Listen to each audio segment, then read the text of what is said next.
श्रीमद् भगवत गीता का चौथा अध्याय, जिसका नाम ज्ञान कर्म संन्यास योग है, बहुत ही अद्भुत है। इस अध्याय में भगवान श्री कृष्ण अपने अवतार लेने का रहस्य बताते हैं और ये समझाते हैं कि दिव्य ज्ञान क्या है।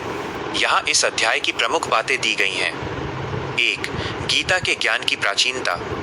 अध्याय के शुरू में कृष्ण कहते हैं कि यह योग ज्ञान उन्होंने सबसे पहले सूर्य देव विवस्वान को दिया था। अर्जुन हैरान हो जाते हैं और पूछते हैं, आपका जन्म तो अभी हुआ है, फिर आपने हजारों साल पहले सूर्य को ये ज्ञान कैसे दिया? 2. अवतार का रहस्य, क्यों जन्म लेते हैं भगवान? यहीं पर श्री कृष्ण गीता का सबसे प्रसिद्ध श्लोक कहते हैं, जो आपने अक्सर सुना होगा। यदा यदा हि धर्मस्य ग्लानिर्भवति भारत अभ्युत्थानमधर्मस्य तदात्मानं सृजाम्यहम् परित्राणाय साधूनां विनाशाय च दुष्कृताम् धर्म संस्थापनार्थाय संभवामि युगे युगे। अर्थ, जब जब धर्म की हानि होती है और अधर्म बढ़ता है, तब तब मैं सज्जनों की रक्षा, दुष्टों के विनाश और धर्म की स्थापना के लिए जन्म लेता हूँ। 3. कर्म में अकर्म का दर्शन। भगवान यहाँ एक गहरी बात समझाते हैं। ज्ञानी वो है जो कर्म में अकर्म और अकर्म में कर्म देखे। इसका मतलब है कि काम करते हुए भी मन से यह मानना कि मैं नहीं, बल्कि प्रकृति के गुण काम कर रहे हैं। ऐसा व्यक्ति कर्म के बंधनों में नहीं फंसता।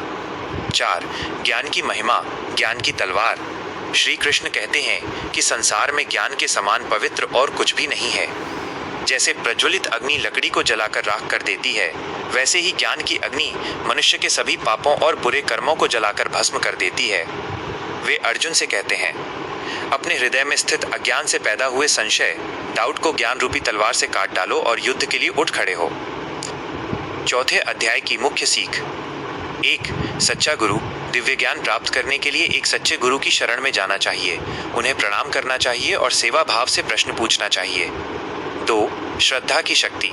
श्रद्धावान लभते ज्ञानम, जिसके पास श्रद्धा है वही ज्ञान प्राप्त कर सकता है। 3. संदेह का त्याग। संशय, डाउट करने वाले व्यक्ति को न इस लोक में सुख मिलता है, न परलोक में। इसलिए स्पष्ट लक्ष्य के साथ आगे बढ़ें।